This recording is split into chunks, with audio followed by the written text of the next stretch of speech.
Hello, it's Dawn Michelle from Boho Tarot, and today I'm going to be sharing with you some of the stuff that I worked with in November 2021. So we're going to talk about some of the decks that I worked with, some of the books that I read, and then I'll share with you some of the spreads that I created in my tarot journal throughout the month of November. So in the past, I've done these videos as two separate videos where I talk about the things that I worked with throughout the month, and then in another video, I share my tarot journal. This month, I'm going to be combining them together. I do have timestamps in the description box below for you in case you want to jump around. But to be perfectly honest, I was sick throughout most of November, so I didn't end up doing a ton in terms of working with my decks or working in my tarot journal. You'll see that while I kind of stuck with some of my normal routines as much as I could, I did also kind of explore with some different styles of readings, which we'll see in my tarot journal here in just a little bit. But before we get into that, let's talk about the decks that I worked with throughout the month of November. So throughout the month of November, and I think really for the last couple of months, I have been doing kind of week ahead style readings where I do one reading on Monday to kind of set me up for the week. Sometimes I check back in with that. Sometimes it's just the one reading that I do for the week. And for that, in the last couple of months, I've been using kind of one oracle and one tarot as my primary weekly reading deck. So in November, I used the Hush Tarot with the Universal Folk Oracle. So the Hush Tarot is a deck that I really had to take some time to get to know. I had to do kind of like a deep dive with it before I think I really came to appreciate what it had to offer, because it does go a little bit of its own way and the cards don't necessarily always relate exactly to the way that I read the tarot, but I have kind of learned to embrace it and I do really quite enjoy it. I did actually end up edging this deck this month as well. It was edged in a Tombow, and I'll try to remember to leave the number below for you, but actually it was edged in a Tombow that was just about out of ink. And so while I ended up with this kind of antique-y look, it was totally unintentional, and after I did the first application, I was like, oh, maybe I should go back and add another one to fill it in, and then I decided I actually liked it like this. So you can see some of the raw card edge beneath it, but then you can also see places where it's really caught the ink. So I thought that was pretty interesting. I felt like it really worked for this deck because this deck does have kind of a distressed look to it.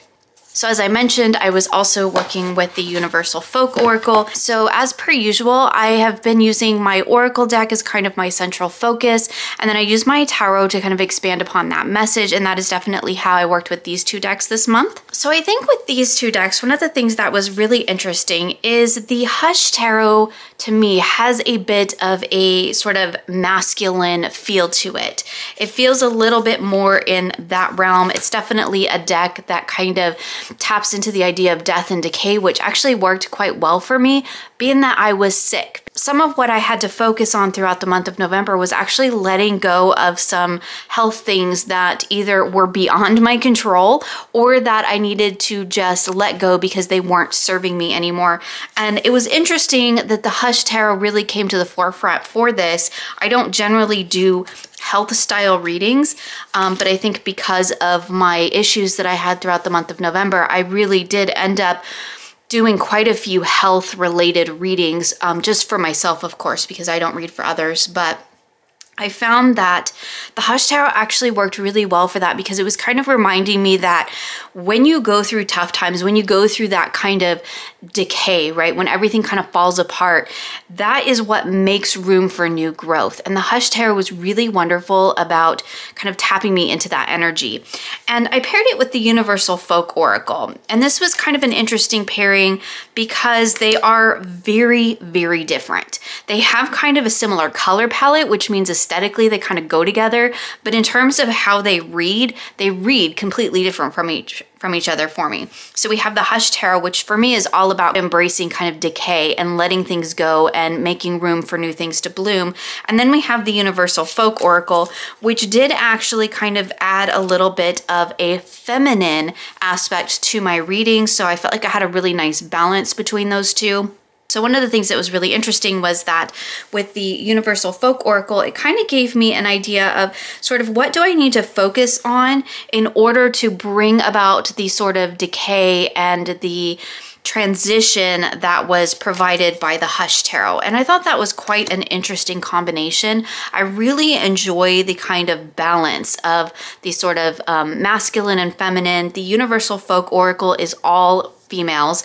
It is a deck, I think as they said, it's maidens. There's 44 maidens in this deck. And it does really tap into that feminine energy and really into that kind of youthful feminine energy, that maiden energy. And so that was a really interesting balance, because here we have kind of the maiden energy in the Universal Folk and almost this crone energy in the Hush Tarot. I mean, I guess I said it does have kind of a bit of a masculine feel to me, and it does, but it also very much taps into crone energy for me. So these two were really wonderful together. I really enjoyed them. It was a bit of a surprise because the art styles are so different. The color palettes, though, are completely compatible and very spot on. But it really, when it came down to the reading, I really enjoyed the way these two decks kind of conversed with each other, and the way the Universal Folk really provided that focal point for me. And then the Hush Tarot kind of showed me where could I go deeper with that? Where could I dive into that? And where can I make those changes? So again, the Hush Tarot is one that I really did have to kind of take some time to get to know this deck.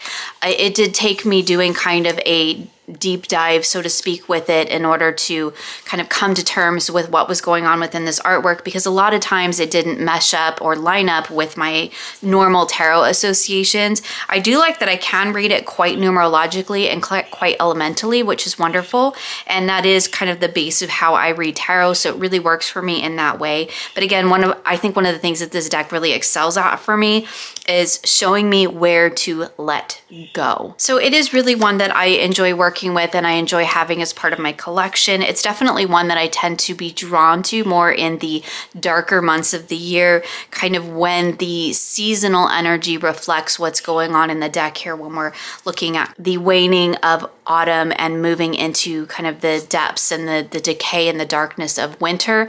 This deck to me feels very much attuned into that kind of energy, and so it's definitely one that I enjoy working with during this time of year. And again, as I mentioned, the Universal Folk Oracle is a wonderful little deck. I wasn't sure, to be perfectly honest, when I first got this if I was going to keep it or not, but I really did enjoy the way that it pairs with the Hush Tarot, and I think it brings a really nice balance to that deck.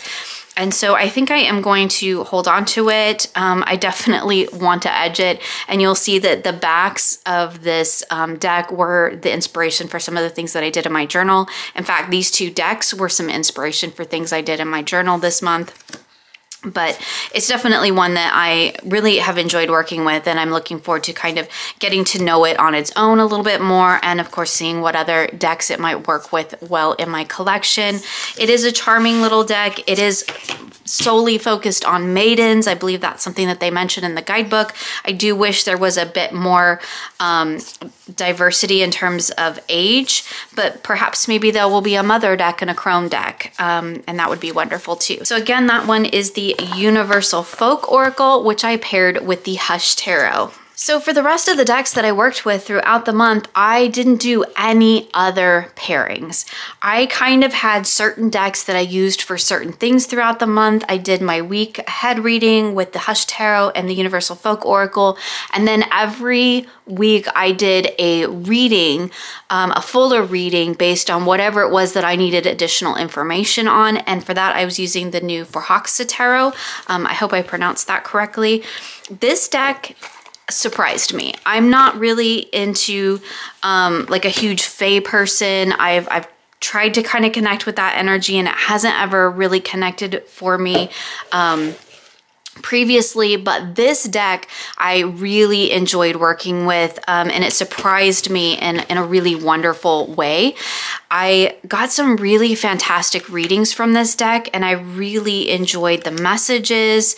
I love the artwork. I did also get her Guardians of the Night tarot as well, which I haven't had a chance to explore yet. I've mostly just been focusing on getting to know this deck.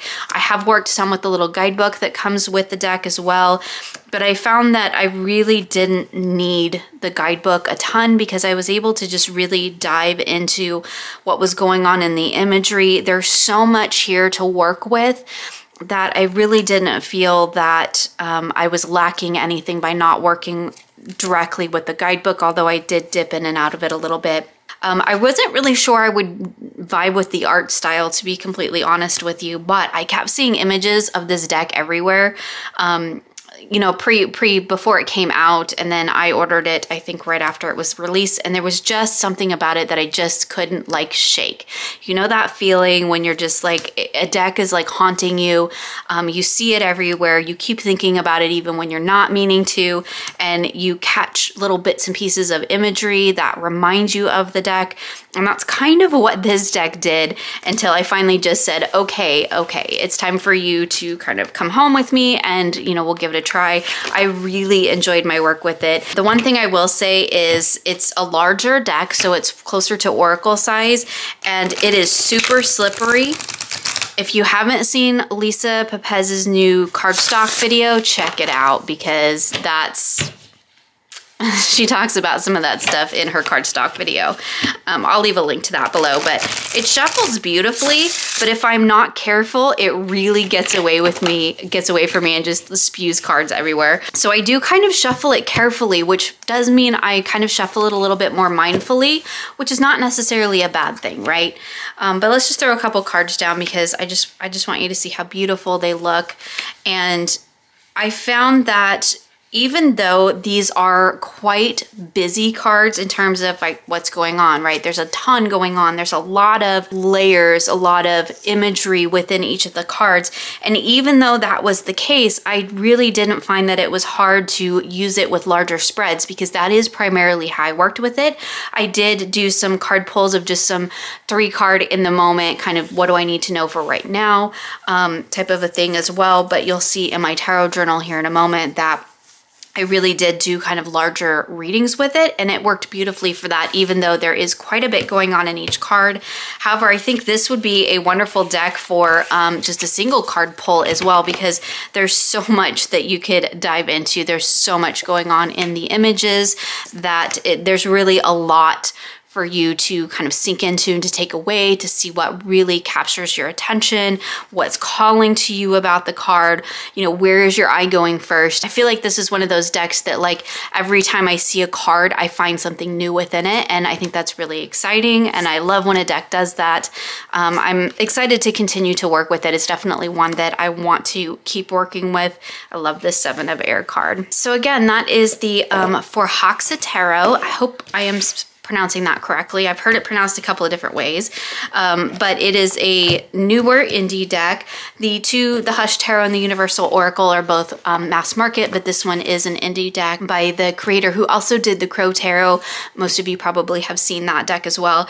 And this is her newest one, and I've thoroughly enjoyed my work with it and looking forward to working with it some more. So let's talk about another indie deck that I finally, at long last, got around to working with.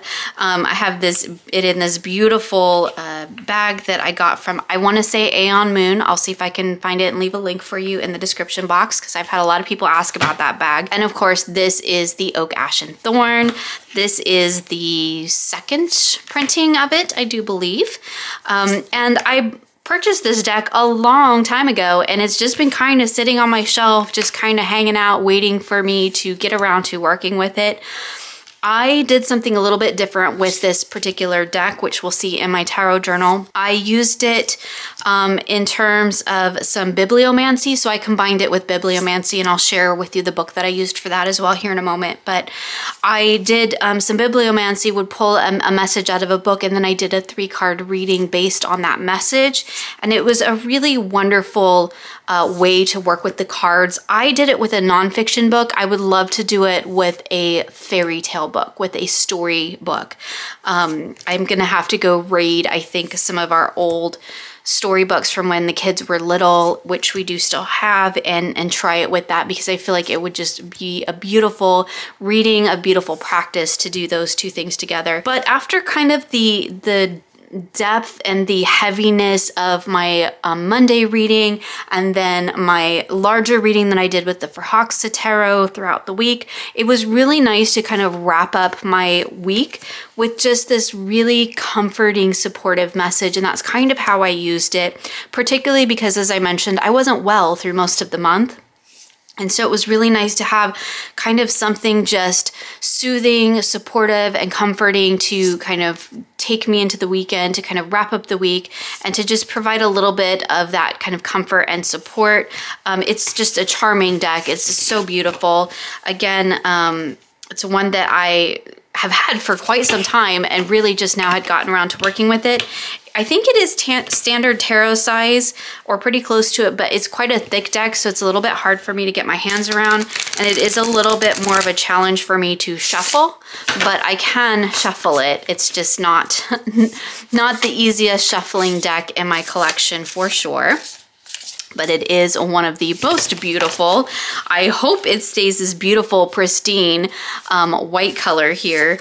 I have been pretty vigilant about this deck with in terms of like making sure that I don't have any ink on my hands or anything like that when I'm working with it, because it's just, yeah, so beautiful and white, and I want to keep it that way. So yeah, gorgeous, gorgeous deck. So real quick before we move on to a couple of other decks that I worked with and another book that I read, I did mention the sort of bibliomancy thing, and the book that I was using for that is The Simplicity of Cozy. Now this is a book that I have read previously, and so I pulled it off my shelf because I was looking to kind of cultivate that sort of cozy energy and to work with my Oak, Ash, and Thorn, and I just felt like that kind of cozy, comfy, cozy vibe went really well together. And so basically what I did was I would just open it up to a page, and I would kind of read through what was on the page, and I would pick out something, usually a sentence or two that really spoke to me, and that is what I actually wrote in my tarot journal. And then I would do, with that idea in mind, I would do my 3-card reading to get my message. And I really enjoyed that process. Again, like I said, I'd like to try it with a fiction book, you know, a children's book, a fairy tale book next. But I did really enjoy doing it with The Simplicity of Cozy, because it just kind of gave me some different things to be focusing on. So here it says, like, there are little moments all around you if you'll be aware and notice them. Little moments can open your mind and heart to many wonderful things. It's just a lot of really wonderful little sentiments throughout this book. It's definitely one that I would recommend if you kind of like that you know, comfy, cozy energy, and maybe that's something you want to bring a little bit more into your life or into your practice. That is definitely why I picked it up, and it's one that I have been dipping in and out of. And again, like I said, using it for sort of some bibliomancy along with a card reading was really wonderful, and I enjoyed that quite a bit. So now let's talk a little bit about a deck and book that I worked with throughout the month of November, and still probably going to be continuing to work with, because I am still reading this book. This is the Map by Colette Baron Reid, and of course the Enchanted Map Oracle. This is the new borderless edition. This one I did actually edge, and I think it came out pretty cool. I really enjoyed edging it. I know that's kind of a funny thing to say, but I did. I edged it to match the little compasses on the back. So this is a really interesting little deck, right? I really kind of, I went back and forth about whether or not I was gonna work with this deck, because sometimes the keywords, I'm like, sometimes they make sense and sometimes they don't, right? Like, I mean, we can look at the guidebook and all of that, and we can get a little bit more information from there. But this one, I don't heal the ouch. That's just childish. I don't know why they wrote it that way. But at any rate, I really like the artwork. I wasn't sure I would. And what I've been doing is actually reading the book. So this Oracle deck, which I didn't realize until I kind of started looking into it a little bit more, this Oracle deck is based on the map, so on this book. So here, when we talk about this Wizard of Awareness, okay, that's one of the cards that I was like, what is the deal with this Wizard of Awareness? I mean, yeah, we've got the little write-up in the guidebook, but I'm like, what is his deal? Why is he in here? This is just weird. I mean, we have like the wishing well, and we have, you know, the gentle gardener, and we have, you know, a compass and a magical map shifter. I mean, what the heck does that mean too? So there were a couple cards in there that I was like, yeah, I don't get those cards, right? Even after reading the little guidebook, I don't really get it. Like, I mean, I get it, but I don't, you know what I mean? But when you read the book, they are in here. And then once I was reading through the book, and then she had talked about the Wizard of Awareness and, you know, kind of dove more into that idea, I was like, oh, okay, that connects for me. Now I get it. So it was really interesting to see the cards reflected in this book. And I'm not all the way through it. I'm still working on reading it, and you'll see I've highlighted quite a bit of it. But it's kind of about finding your own way, creating your own little enchanted map. And some of the things that I have found in this book are things that I already do and have been doing for a very long time. It goes by a lot of different names. I've always known it as kind of like building your inner temple, maybe creating your inner sacred space. They call it the map. Other people will call it the like map of the mind. I've also heard it referred to as like the screen of the mind. So this idea of basically creating this inner space that you can explore and that represents you. That's something I have been doing for many, many years. And this is just another kind of different, interesting take on it. She has specific places and people and things you encounter. So like there's a whole thing in this book about the goblin card, which actually came from a previous book. And so it's really interesting, and it definitely helps me to connect to this card and the association and the idea of what she has going on within this particular card. And I look at it totally differently when it comes up in a reading now for me. But that all came out of just reading this book. So if you're interested in kind of creating those inner landscapes, and maybe that's something you haven't explored yet, I do recommend this. Again, like I said, this is something I've been doing for a really long time. I learned from various different methods that I've kind of honed over the years and kind of turned into my own little thing. But for the most part, it does kind of follow along the same thing. She's all about creating, you know, your inner landscape, and you have these areas that you're in, and you're able to kind of, you know, navigate your inner landscape and kind of navigate what's going on from the inside out. And it's quite interesting. But I did find that the deck actually did kind of come more alive for me when I started reading the book. So that's definitely something I'm going to be continuing to work with, and something that I am, you know, looking forward to getting to know even more and to diving deeper into. And it's been a fun process so far. It's just been something I've been kind of dipping in and out of. Okay, one more deck before we jump into my tarot journal. This is the Spirit Messages Daily Guidance Oracle. Now, this is the deck that I was using for my daily draws. So every morning I do a daily draw in my daily planner. My planner/journal. It's not in my tarot journal. It's just pull a card for a message for the day. And I almost always now use oracle cards that have some sort of message on them, so I don't have to actually get into a guidebook. I can just shuffle and pull a card. I did really enjoy working with this deck this month. I really liked a lot of the messages. I think the artwork is quite beautiful as well. And it was really interesting to see how throughout the month, several cards kept coming up for me again and again. And I can definitely see that when I look back through my planner journal. I really enjoy the practice. It's kind of a part of my whole kind of morning routine where I do some planning and a little bit of journaling and pull my card and have my coffee. And I really enjoy the whole process of it. And this deck was quite interesting. It is you know, spirit messages. So I think it's supposed to be like daily guidance from spirits. And there are things like, you know, from mother and father and children and things of that nature and ancestors. But a lot of it is just like, you know, gratitude. So here's a child's love. We have support, a father's love. And I think overall the messages were really nice.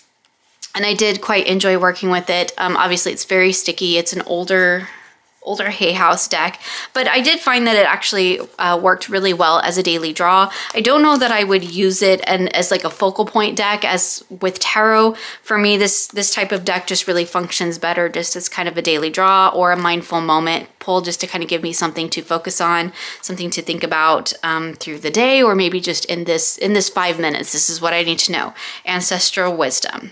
So again, that is the Spirit Messages Daily Guidance Oracle deck, and that is the deck I was using for my daily draws. Okay, so now let's go ahead and jump into my tarot journal. I don't have a ton to share with you in here because I was sick for most of November, and so I didn't do a lot of the excess stuff that I normally do, but actually I think it worked out pretty well, and I had a really wonderful month of connecting creatively with my spreads when I could, when I felt able to do so. One of the things you may notice is that I do have a different cover. This is a new cover that I got for my tarot journal. My old Mr. Darcy is been now repurposed for my content planner, and this is basically just a new Mr. Darcy. It's in a different color, but I love it. It feels exactly the same, and besides just being a little bit darker color, it still feels like my tarot journal, which is basically what I was after. And so the other thing, it had cascade pockets. I did a whole member video on playing with this and decorating the pockets. It was fun. I haven't done anything else with it. I probably will at some point, but this was just me playing because this is my first real cascade pocket journal cover that I've been able to play with. Let's just take a quick peek at what I did for November. So one of the fun things that I was doing actually at the very beginning of November and prior to getting really sick was playing with vellum, and I was tipping in where basically you just take and you tape in additional sheets into your journal. I scanned the back of the Universal Folk Oracle, pulled just one of the little birds off, blew it up a little bit, and printed it on some vellum, which I then put here in my journal just to create a cover page. I love that when you lay it down, you can see November 2021 peeking through it, along with some of my writing and some of my little doodles. That was just a fun thing. I was just playing. That was me playing with some vellum for the month. So here we have my November cover page. Pull its inspiration from the Hush Tarot or the Universal Folk Oracle, which was a lot of fun. I do really enjoy the art style and the aesthetic of those two decks. It was fun to pull those in. And then I have just a list of the decks that I worked with that we saw earlier. So here you can see my Monday spread, and I kept it pretty simple. Again, like I said, I wasn't well, so I kept it pretty simple throughout most of the month. I just have my 3-card reading. I did my date. I did some little doodles that I pulled from the card. And I did the framework, which I did on all of my Monday week ahead readings, and that just kind of real quickly gives me a idea of, you know, what reading it is. They all are kind of their own thing, and they all look different in my journal, which is kind of cool because when I flip through it, I can definitely tell what it is. Like, I know this is a week ahead reading. Even if I hadn't wrote Monday on it, I'd still know it was week ahead reading because of the way I designed the page. You'll see in a minute how that worked out. In the bottom here, I pulled a message from the guidebook from the Universal Folk, and then I just did my reflections. I was also using a date stamp because that was just fun. I think I started that last month. So here you can see I did my first spread, which was a Sacred Pause spread that I created. With the Enchanted Tarot, and again, just pulling in some elements doodle-wise, right? I doodled on the page first, and then I made a color copy of my cards, shrunk them down, pasted them in here, and then I have my reflections over here, and you'll see that this page looks very different from this page. And then you'll see something totally different that I did, and this is my bibliomancy pull with the Oak, Ash, and Thorn. And for this, because I really didn't want to, I wanted to leave the white borders. And so I was like, well, if I put white on white, like, you're never gonna see it, right? So I coffee dyed some paper, or I had some coffee dyed paper that I literally just folded in half, put it in here, glued it down to the page, and then cut off all the excess and rounded the corners. And so I was able to get coffee dyed paper on top of my other pages. I could have actually tipped them in as well and not covered up the white paper with it and just added it as additional pages, but this was just easier in the moment. And that gave me this wonderful kind of earthy background to work on and allowed the sort of white border to pop off on the Oak, Ash, and Thorn.